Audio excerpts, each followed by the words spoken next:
This video is rated R and is intended for retarded audiences only. The GOP today had one job. They were supposed to take suppressors off the NFA. Instead, they took a dump on gun owners and handed us EarPro instead. Thanks, dickheads. How do you fuck that up? How do you fuck that up? From the quote-unquote 30,000-foot view perspective here, this is the fault of the Republican Ways and Means Committee, the GOP Ways and Means Committee. So if you have gripe with this, and you should, take it up with those guys. We're going to be picking on somebody in particular here from Tennessee. Here is Dave Kustoff. He is a representative out of the state of Tennessee, and for years he's been sitting on Congress pretending to be pro-2A. Now, the second that somebody actually brings up something useful, like putting suppressors or taking suppressors off the NFA, well, he folds up faster than a Dollar General lawn chair at a fat fuck family reunion. Here everyone's been screaming for fucking common sense gun laws and retarded America for, I don't know, like 15 years, right? And then all of a sudden now, common sense walks in, kicks the door in, slaps Dave Kustoff across his Botox donor-kissed face, and then he clutches his fucking pearls like he just got proposed open carry at Whole Foods or some shit. What? You were the chosen one! I mean, maybe you weren't really ever the quote-unquote chosen one, but you are absolutely acting like the bad guy here. 100%. Representative Kustoff, on the off chance that this ever reaches your ears, I'm going to take the time to educate you in letter form, a form familiar to politicians, so that you will be able to understand how your voters and the rest of the 2A community think. Greetings from the land of logic, physics, and people who've actually read the Constitution. We hope this letter finds you well, Representative Kustoff. We hope it finds you extremely well, nestled comfortably in the warm, well-funded embrace of whatever focus group told you that suppressors are fucking scary and deregulation is too politically risky. Real bold of you, buddy. Way to really drive the rights forward, huh? Move the needle in the right oh, no, you gotta actually move the needle. You actually might have moved the needle in the opposite direction, to be perfectly frank. 1775 is giving away free starter kits loaded with premium coffee and gear. While coffee prices have jumped over 30% this year, 1775's out here launching freebies like somebody left the marketing team unsupervised. But it's only live while quantities last. You'll get 3 bags of coffee, 2 16 ounces of your choice, dark or medium, plus their longevity blend infused with anti-aging CAAKG, clinically proven to reduce biological age. Translation? Turns out the Fountain of Youth comes in a 16-ounce size and doesn't like the taste of kale. Who'da thunk? You cover 2 bags and 1775 covers the rest.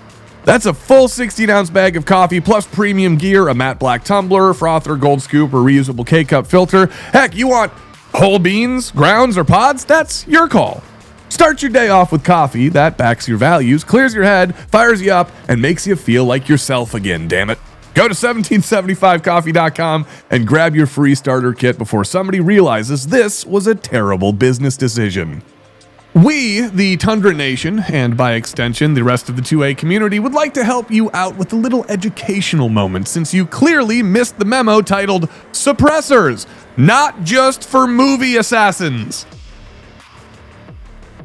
It's understandable, I guess, really, between polishing your NRA endorsement plaque and ducking any meaningful pro-gun action, it's easy to overlook reality. I get it. So I'm going to help bring you back down from the clouds with a couple of fun little facts you might want to write down on your donor-approved Mont Blanc pen. Suppressors are safety tools. Yes, you heard me correctly. Safety tools. You know, like eye and ear pro. You wouldn't go to the range without your eye and your ear pro. But I don't know. Maybe that's for people who just shoot more than campaign ads. The reality of the situation is they reduce hearing damage. They help new shooters avoid flinching and lessen noise pollution in and around gun ranges. In fact, many parts of your beloved Europe that you love to use so many times, well, I'm speaking more like broadly here, I guess, not to Representative David Kustoff specifically, but the beloved Europe that people love to quote so many times when it comes to gun or anti-gun statistics. Well, here's another one. The same continent where they think butter knives should be registered, you can buy suppressors over the counter like chewing gum.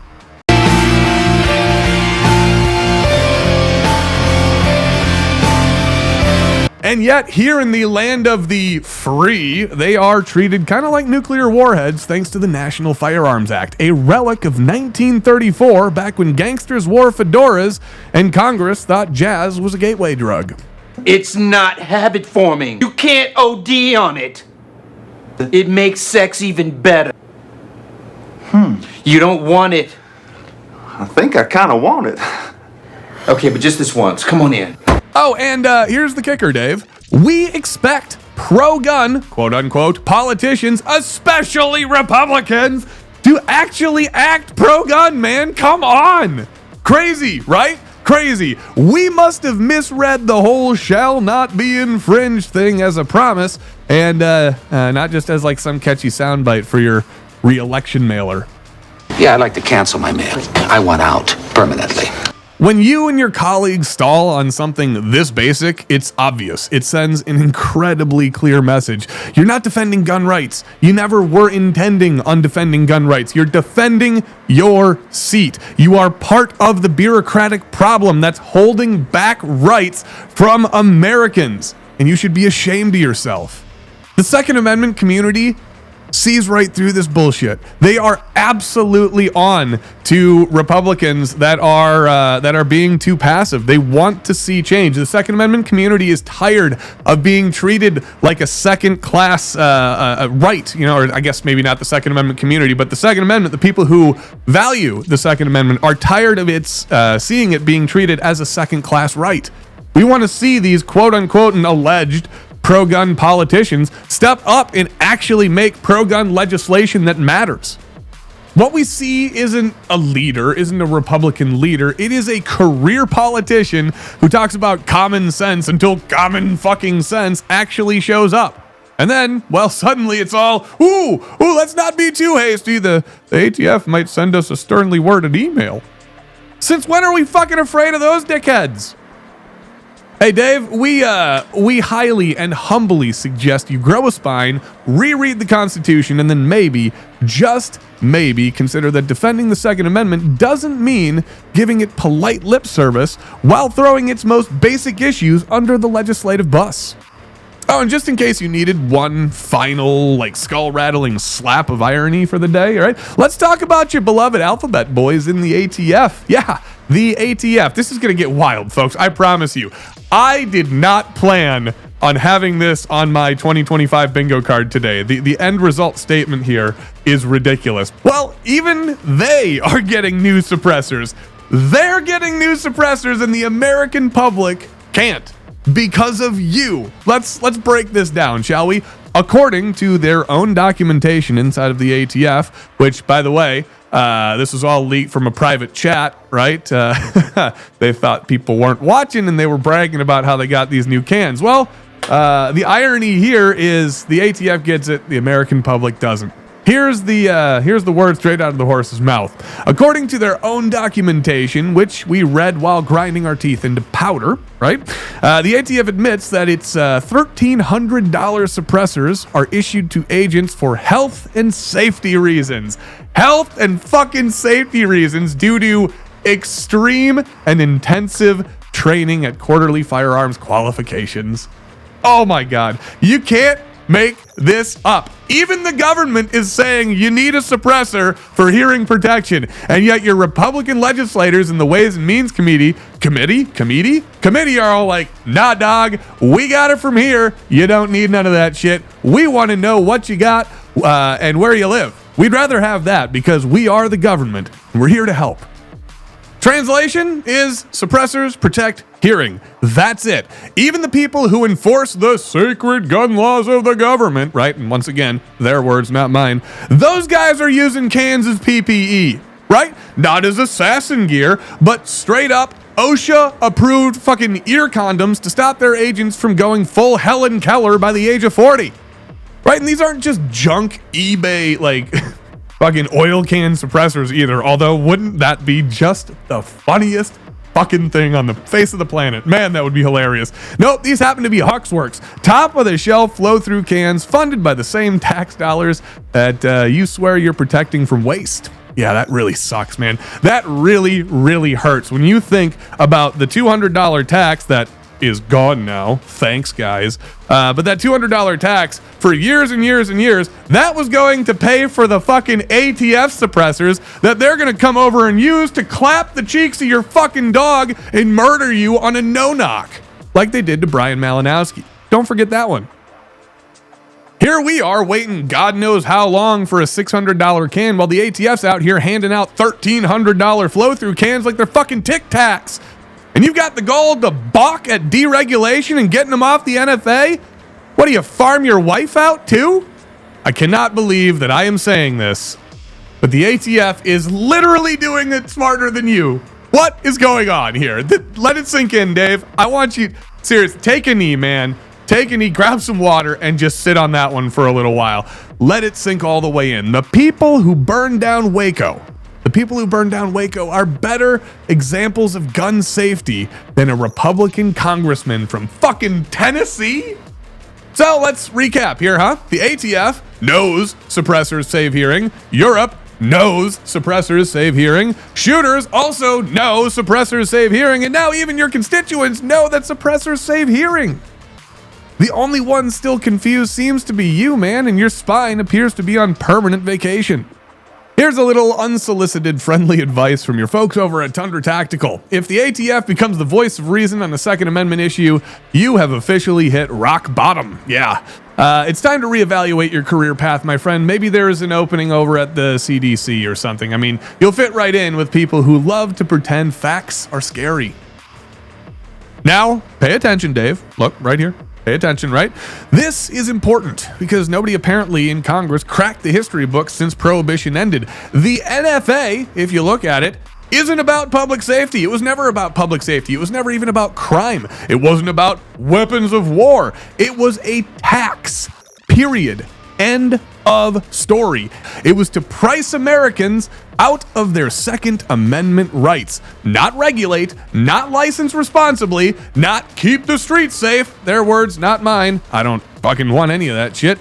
I don't want my government responsible for any of my personal safety. Just, they say, shut up and pay, and maybe, just maybe, we'll let you keep your stuff. What? A tax so outrageous, so economically punishing that it might as well have come with a side of IRS provided lube and a signed photo of FDR flipping you off. $200 in 1934 money, and yes, I did check to see if that was what it was in 1934. It has not changed, so that is for our benefit, but probably due to oversight, if nothing else. Think about it. In 1934, that's not lunch money, folks. That is $4,700 every time you want to buy a can, a short-barreled rifle, a short-barreled shotgun, whatever. You gotta, I mean, the guns might have been cheap back then, but if you wanted something cool, guy, $4,700 on top of that.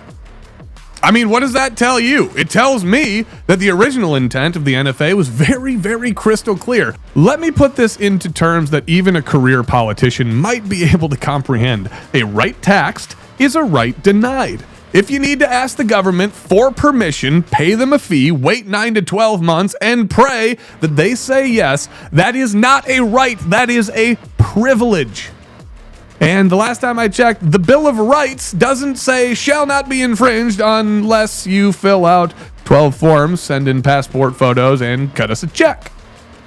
Guys, this is not public policy. This is just a punishment, plain and simple. And the Republicans are keeping it in place. They're dangling the carrot in front of us saying, oh, look, you don't have to pay $200 anymore. And unfortunately, there's a lot of stupid fucking gun owners out there. They're going to be like, hooray, we love you, Republicans. And all the while, they're going to be laughing their asses off at you behind your back. Because they're going to know exactly what you got. You're going to rush out and buy a can, which is fine. Like, don't get me wrong, go do that. But you're going to rush out, you're going to buy a can, and you're going to go willingly register it because now it's $0. Ugh. That is fucking disgusting. Come on. The NFA was built to choke your rights out behind a paywall, and any politician who supports it is either historically fucking illiterate, politically cowardly, or flat out lying to your face. I mean, if you're still writing checks to these ass wagons and calling them Pro 2A, then congratulations. You are their mark. They played you. I forgot. The ATF is still gay and all gun laws are still infringements. Go away, Baton! Oh, I fought back a Belcher in that one.